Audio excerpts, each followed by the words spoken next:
ভক্তবৃন্দ চরণে প্রণাম, গুরুদেব এবং সর্বোপরি ছিল প্রভুপাতের চরণে প্রণাম নিবেদন করে কৃপা আশীর্বাদ প্রার্থনা করি। তার মধ্যে ভাগবতম প্রথম স্কন্ধে 3য় অধ্যায় আপনারা শ্লোকে দেখেন, শ্লোক নাম্বার হচ্ছে 41। তৎ ইদম গ্রাহ্যামাশ সুতম আত্মবতম বরম সর্ববেদ ইতিহাসানম সারম সারম সমুদ্ধতম। ব্যাসদেব সমস্ত বৈদিক শাস্ত্র রচনা করেছিলেন এবং তার সার তত্ত্ব আহরণ করে তার পুত্রকে তিনি অমৃত পান করিয়েছিলেন। এখানে বলছেন তদিতম গ্রাহ্যামাশ সুতম আত্মবতম বরম, অর্থাৎ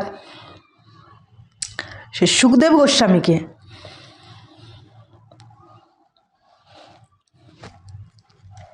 সর্ববেদ ইতিহাসানম সারম সারম সমুদ্ধতম, অর্থাৎ সমস্ত বেদ ইতিহাস মানে হচ্ছে রামায়ণ মহাভারত, তো সেই সমস্ত শাস্ত্রের নিগড়ে যে মূল কথা সার কথা, সেই সার কথা তার পুত্রকে পড়িয়েছিলেন।